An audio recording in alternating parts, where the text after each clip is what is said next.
नमो अरिहंताणं नमो सिद्धाणं नमो आयरीयाणं नमो उवच्छायाणं नमो डोई सब साहुणं। पुल्लिंग शब्दों की श्रृंखला में आज एक शब्द है गो। ओकारांत पुल्लिंग शब्द है। गौ, गावौ, गावः प्रथमा, गाम, गावौ, गाः द्वितीया, गवा, गोभ्याम, गोभी तृतीया, गवे, गोभ्याम, गोभ्यः चतुर्थी, गोः, गोभ्याम, गोभ्यः पंचमी, गोः, गवोः, गवाम षष्ठी, गवी, गवोः, गोषु सप्तमी। हे गौ, हे गावौ, हे गावः संबोधन। दूसरा शब्द है नौ।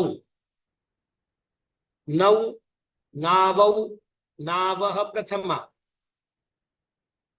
आप यदि दोनों को पास में रखकर देखेंगे तो कोई खास अंतर नहीं है।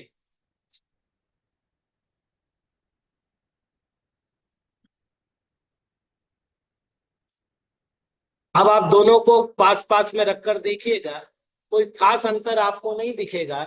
नौ, नावौ, नावः प्रथमा, तो इधर था गौ, गावौ, गावः प्रथमा। नावम, नावौ, नावः द्वितीया, तो इधर था गाम, गावौ, गाः द्वितीया। नावा, नौभ्याम, नौभि तृतीया, तो यह है नवा, गवा। बस ये थोड़ा सा अंतर है। ओ का औ होता है और औ का आ होता है। ठीक है ना। तो यहाँ नावा हुआ और यहाँ गवा हुआ। ठीक है ना। क्यों, यहाँ गो था ना, गो में ओ था और यहाँ औ है नौ में। तो अब ये सारे परिवर्तन कौन से है? औ का आओ, बस इतना परिवर्तन है। तो नावा, नौभ्याम, नौभि तृतीया, नावे, नौभ्याम, नौभ्यः चतुर्थी, नावः, नौभ्याम, नौभ्यः पंचमी, नावः, नावोः, नावाम षष्ठी, नावी, नावोः, नौषु सप्तमी। हे नौः, हे नावौः, नावौ, हे नावः संबोधन। एक ये परिवर्तन है, या नौहु हुआ है, मतलब विसर्ग आया है। मतलब दो परिवर्तन मुख्य है। पहला परिवर्तन है औ का आओ होना और दूसरा परिवर्तन है विसर्ग का आना। इसके अतिरिक्त कोई परिवर्तन नहीं है। हम दोनों को समान रख करके भी याद कर सकते हैं, इतना सा सूत्र आगे करके। चलिए, विसर्ग संधि के कल अपन जो नियम देख रहे थे, कल पहले संधि हुई थी सत्व संधि और दूसरी संधि हुई थी अपनी जो अपन कर रहे थे जिह्वा मूल्य और उपदमानीय संधि। और उस संधि के अंतर्गत हमने अपवाद नियम देखना प्रारंभ किए थे। उन अपवाद नियमों में कल विसर्ग के बाद क वर्ग और प वर्ग हो, विसर्ग के बाद क वर्ग प वर्ग में भी मुख्य रूप से चार शब्द देखे थे, पाश, कल्प, क और काम्य। ऐसी दशा में विसर्ग का श होता है। ये बात हमने कल देखी थी। आज इसी बात को आगे करते हैं। दूसरा नियम है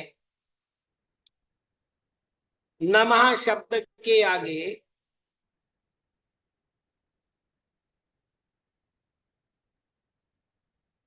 क्रू धातु से निर्मित रूप आते हैं तो विसर्ग का स होता है। मतलब अपना नियम क्या बनेगा? नमः धन क्रू बराबर विसर्ग का स।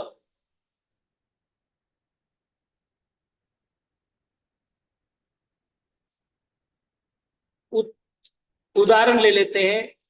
नमः करोति, देख लीजिएगा। हमने किया था त थ के बाद, मतलब विसर्ग के बाद त थ हो तो विसर्ग का स होता है। काय में था ये? सत्व में। लेकिन दूसरे संधि में हमने देखा था कि विकल्प से क्या व्यवस्था बनती है, तो नमा शब्द होना चाहिए पूर्व पद में और उत्तर पद में क्रू धातु का रूप होना चाहिए, मतलब दोनों ही पद निश्चित है। ऐसी दशा में ही सकार मतलब विसर्ग का सकार होगा। अन्यथा क्या होना चाहिए था? विसर्ग के बाद क होने पर जिह्वा मूल्य होना चाहिए, तो यहां नहीं होगा। तो यहां कैसे बनेगा? नमस करोति, और मिला दिया जाएगा तो होगा नमस्करोति।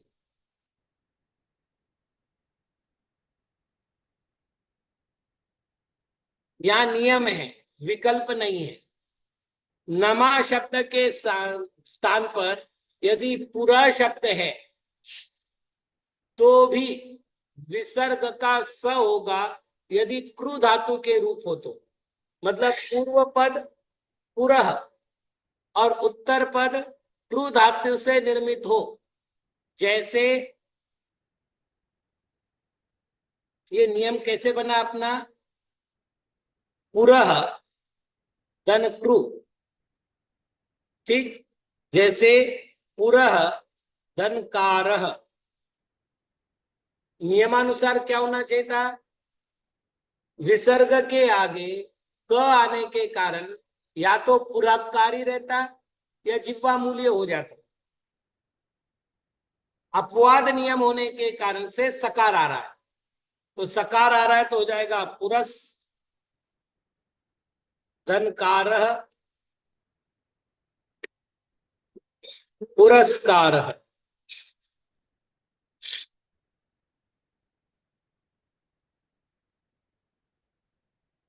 अच्छा, और आगे यदि तिरह अव्यय हो और इसके आगे क वर्ग या प वर्ग हो,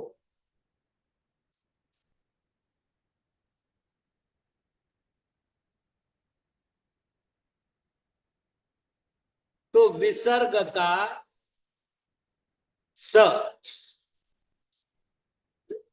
जैसे तिरह कारह,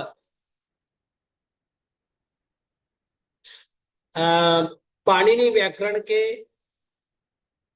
जिन्होंने गति को आगे बढ़ाया है वे दो ऋषि बड़े हैं। उनमें से पतंजलि का बड़ा योगदान है। पतंजलि ने क्या किया है? पहले तो अपवाद स्थिति के लक्षण बार बार बताए, क्योंकि हम अभ्यास कर रहे हैं। तो उन्होंने बार बार वो बातें कही है, जैसे उनका कहना है विसर्ग के आगे क होने पर विसर्ग का जिह्वा मूल्य होना चाहिए, विसर्ग का विसर्ग रहना चाहिए। किंतु इस अपवाद नियम के अनुसार अब वो आगे का नियम बनाएंगे कि तिरह नाम का अव्यय है और इसके आगे क वर्ग अथवा प वर्ग है, तो ये बनेगा स।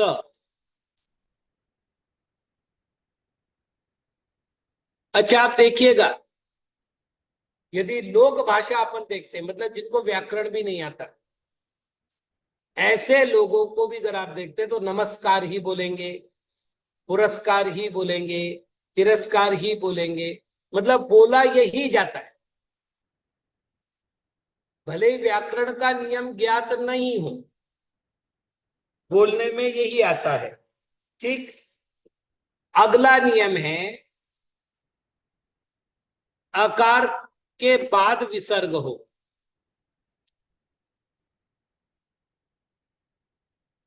और विसर्ग के बाद ट्रू, करी, कम, कंस, कुंभ,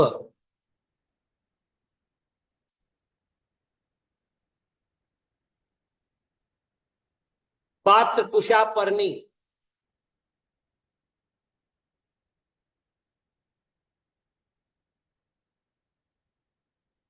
करणी।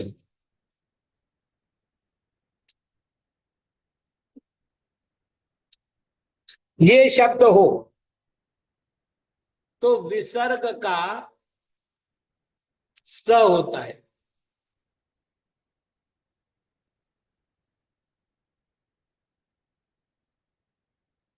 आकार के बाद विसर्ग हो और विसर्ग के बाद ये शब्द हो। अब क्रू तो धातु है ना। कंस कुंभ पात्र पुषा करनी वगैरह जो शब्द है, धातु या शब्दों के आने पर नियम से विसर्ग का सकार होगा। मतलब विसर्ग का विसर्ग नहीं रहेगा और विसर्ग का जिह्वा मूल्य उपदमानीय नहीं होगा। उदाहरण के लिए अपन देखते हैं, यशः करी, यशः अपन कर ही कर दे, क्रू धातु का एक रूप बनता है कर। क्या दिक्कत है, कर धातु से क्रू धातु से बनने वाले शब्द दे रहे हैं।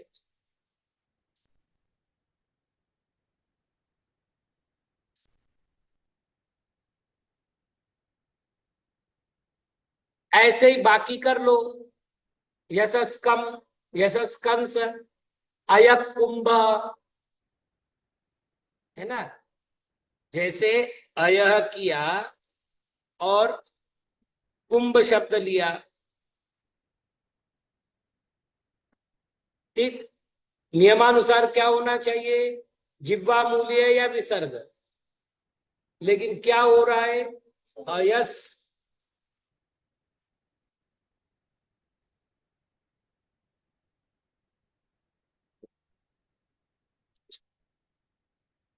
एक उदाहरण लेते, प वर्ग में से प का,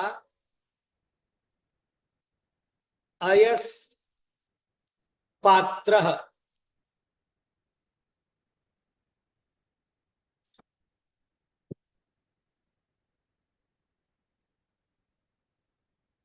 तो यहां भी पहले तो विसर्ग का विसर्ग, विसर्ग का जिह्वा मूल्य दो प्राप्त करा के अयस पात्र,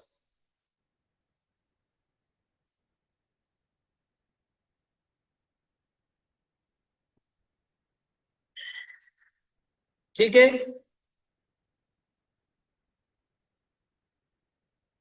अगला नियम है,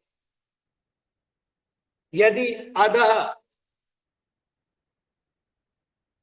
अथवा शिरः ये शब्द पूर्व पद में हो और उत्तर पद में पदः शब्द हो, मतलब देख लीजिएगा, इसका कोई उदाहरण नहीं बनेगा, क्योंकि इधर पूर्व पद के दो शब्द निश्चित है और उत्तर पद का एक शब्द निश्चित है। मतलब अधः धन पदः और शिरः धन पदः, मतलब पूर्व पद भी निश्चित हुआ, उत्तर पद भी निश्चित हुआ, इसलिए इनके बाकी कोई उदाहरण नहीं मिल रहे, मतलब दो ही शब्द मिल रहे हैं, ठीक है ना। तो क्या करना है, विसर्ग का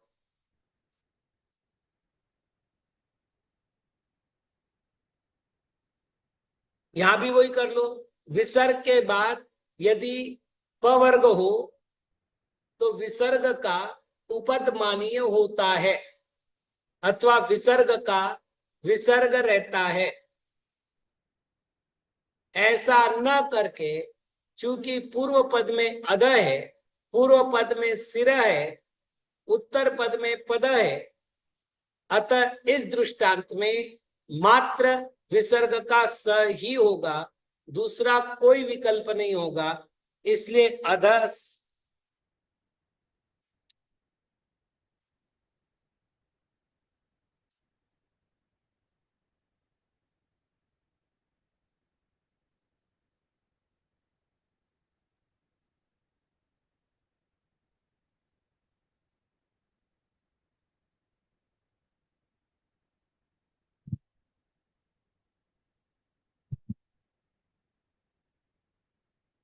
कोई विशेष?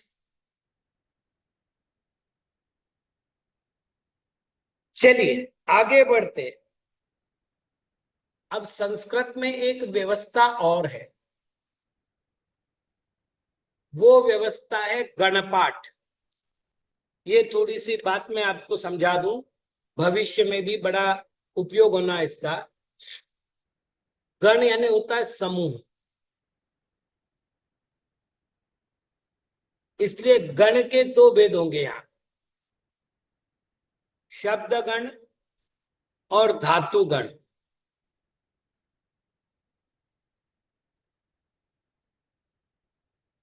जैसे पाणिनि ने एक सूत्र लिखा है, सर्वादीनि सर्वनामानि।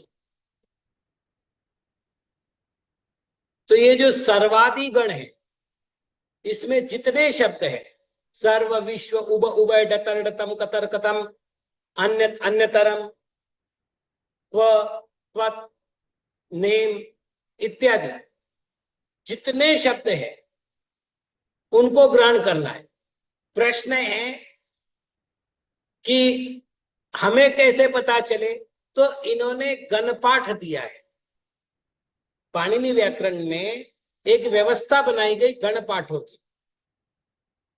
कि यदि हमने कहा सर्वाधिगण, तो सर्वाधिक सर्व है आदि में जिसके, वो सर्वाधिगण है ना। धातु में तो स्पष्ट ही कर दिया, भवादिगण चुरादिगण तनादिगण इत्यादि। तो इन्होंने क्या किया, गणपाठ बनाए। इससे क्या सुविधा होती है, हम आपको एक शब्द बताएंगे और वो नियम आप पूरे की पूरे शब्दों पर लागू करेंगे। मतलब हमको अलग अलग नहीं बताना पड़ेगा।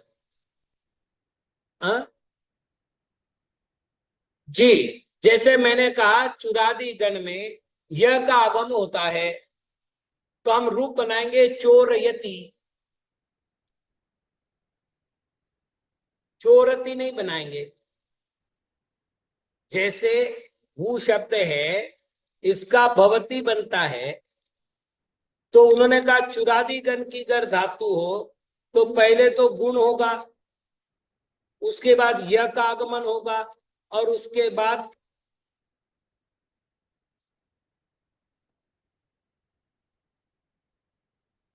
और ये चोर यति रूप बनेगा।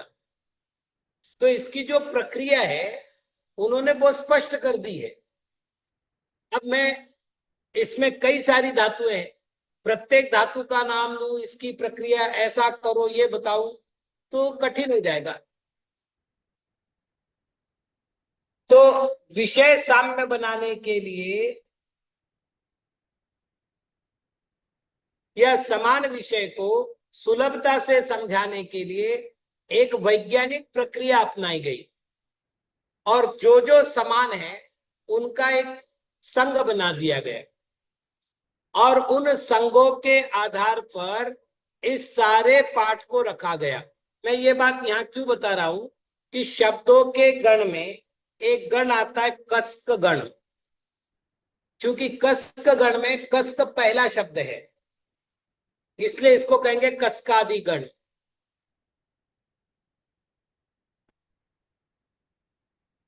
तो नियम क्या है,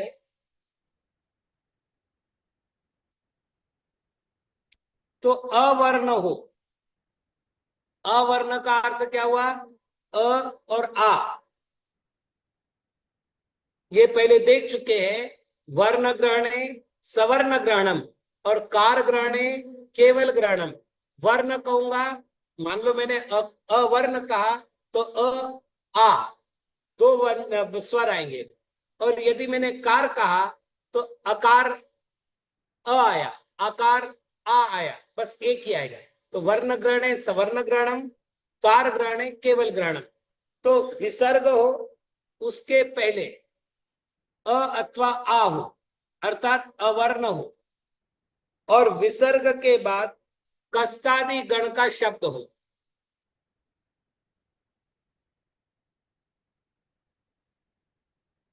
तो विसर्ग का स होता है।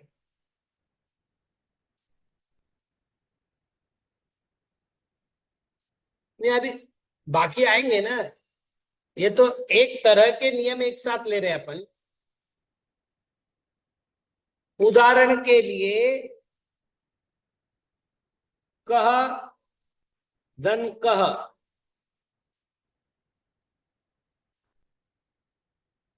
तो नियम क्या था? नियम ये था कि विसर्ग के बाद यदि क वर्ग हो तो जिह्वा मूल्य या विसर्ग का विसर्ग होना चाहिए। लेकिन यहाँ पर अपवाद नियम कह रहे हैं कि कस कदन का शब्द हो तो आपको विसर्ग का स करना चाहिए। तो कस धन कह बराबर कस कह।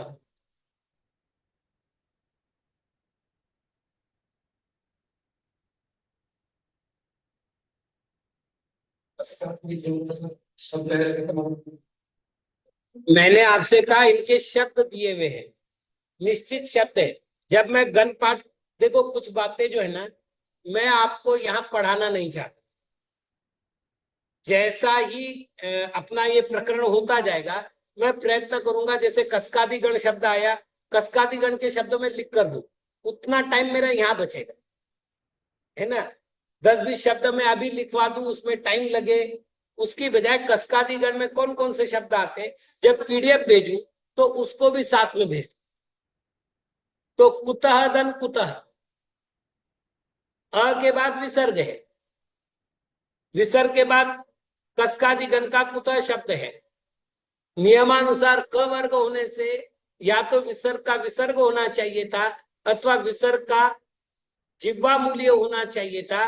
लेकिन हमने रूप बनाया कुतस कुतः, मतलब स बना।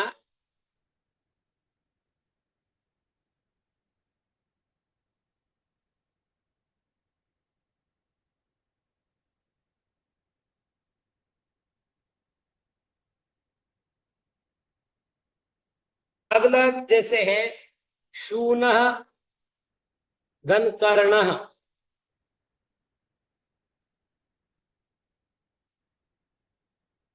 यहां भी नियम वही लगा लो।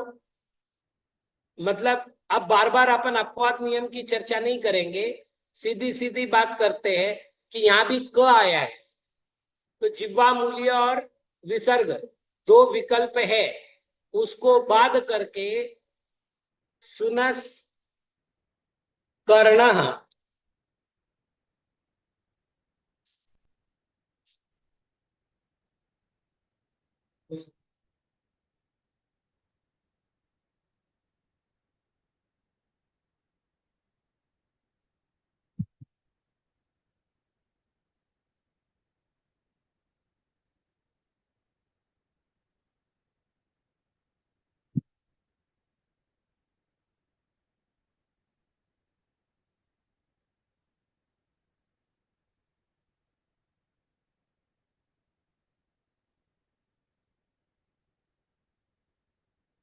आपको एक छोटी सी जानकारी दूं, हम लोग क्या करते हैं, जो संस्कृत से पढ़ते हैं, हम लोग मतलब जो संस्कृत से ग्रंथों का अध्ययन करते हैं, हम लोग क्या करते हैं, सब शब्दों के रूप न तो हमको याद है,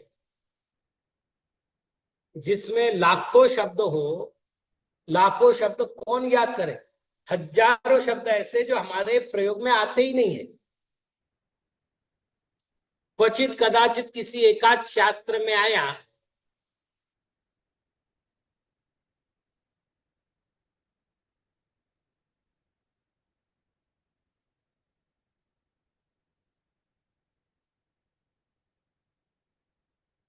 दीदी कह प्लस कह होने पर ही कसकह बनेगा, और कसकह जो है ये स्वयं कसक गण का पहला शब्द हुआ।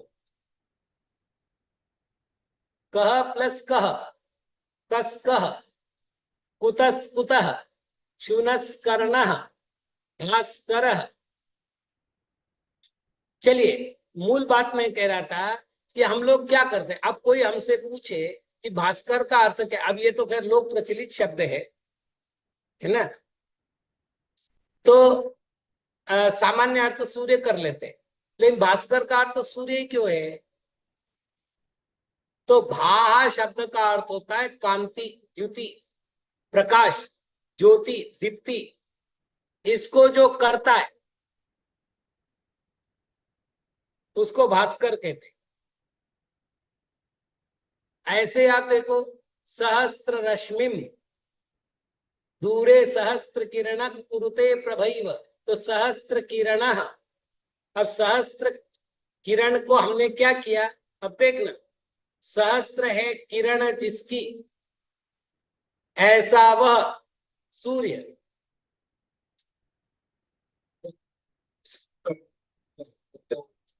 गावस्कर है, लेकिन वहां सब पूरा है, जिसकी बात आप कर रहे हैं वह सब पूरा है, तो गावस्कर है, वेंगसरकर है। स आधा नहीं है उसमें, नाम के अर्थ निकलते हैं। जी बिल्कुल। यदि आप संधि तोड़ रही है, मतलब संधि विच्छेद कर रही है, तो उसका कोई ना कोई अर्थ होगा। आप शब्द को सामने लेकर बैठ जाओ, अर्थ निकल आए। जैसे करोति इति करह, बाह कांति, तो भाम करोति इति भास्करः, या भासम करोति इति भास्करः, तो अर्थ जम जाए। ऐसे जितने शब्द है, यदि सार्थक शब्द नहीं होंगे तो आपकी संधि नहीं होगी। संधि होगी तो सार्थक शब्दों की होगी, और जब सार्थक शब्द का विच्छेद होगा तो उनके स्वतंत्र अर्थ भी होंगे, और मिलेगा तो उनका एक स्वतंत्र अर्थ भी होगा।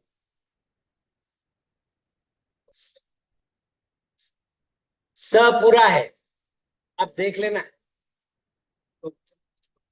आप पूरा देख लेना, वेंगसरकर गावस्कर पूरे शब्द है। नहीं, मैं उच्चारण करने से क्या होगा, जो है सो तो है। आगे बढ़ते, तमह कांड।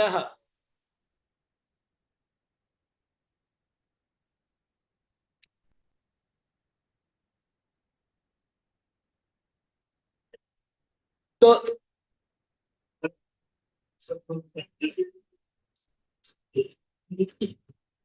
पहले तो पहले तो मुझे ये बताओ, शक्कर शब्द कौन सी भाषा का है, तो आप उनको पूछो।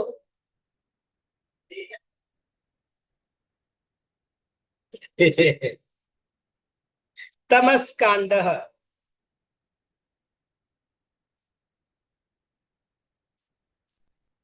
अयकांत।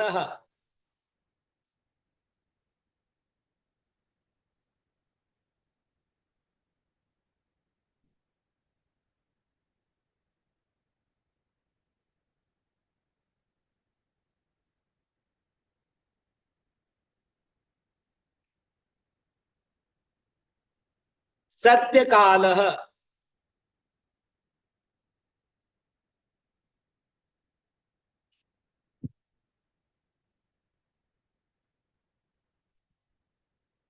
ये सब कस्कादी गण के शब्द है, और भी इनके शब्द है। उदाहरण के लिए मेरे ध्यान में इतने पर्याप्त है। चलिए आगे संधि बदलते हैं, तो शत्व संधि।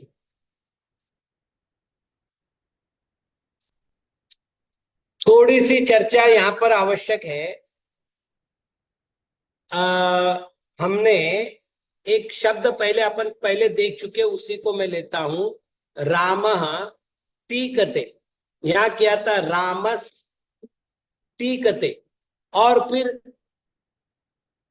ष्टुत्व संधि के अनुसार हमने क्या किया था, सकार का शकार किया था, और रामष्टीकते किया था। तो पहले तो शब्द संधि पहले हो चुकी है।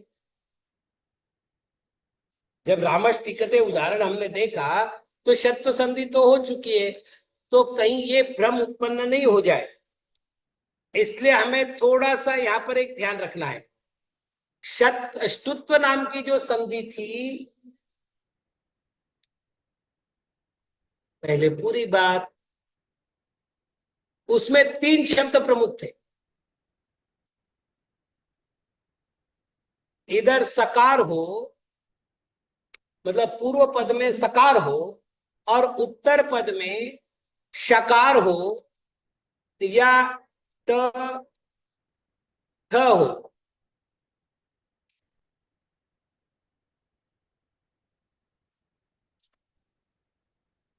टीकते में क्या था, ट था ना, उसके कारण से श स का श हुआ। तो जो हमने ष्टुत्व संधि पढ़ी थी उसमें ट वर्ग सामने था या शकार सामने था, और यहाँ विसर्ग संधि में हम जो अब बात करने वाले हैं, इस प्रकरण में नियम होगा कि विसर्ग के आगे क वर्ग अथवा प वर्ग हो।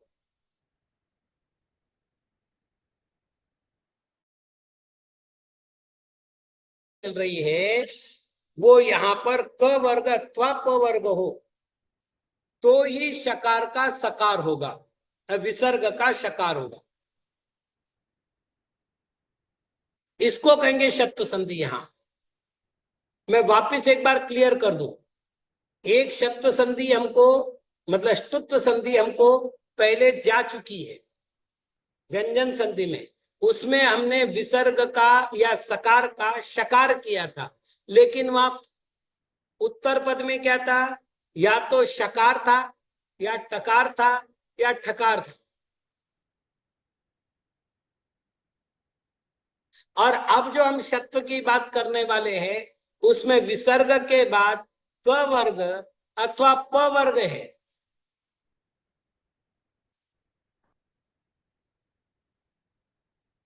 नहीं, वहां विसर्ग, देखिए विसर्ग का ही स हुआ था, इसलिए आप विसर्ग भी बोलो तो हमें कोई दिक्कत नहीं है, हम चलो विसर्ग लिख देते हैं।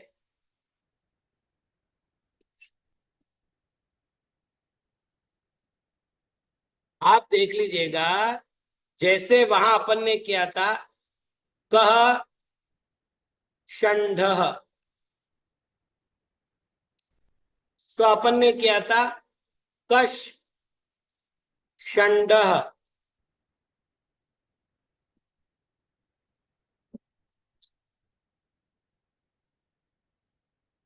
ये किया था ना।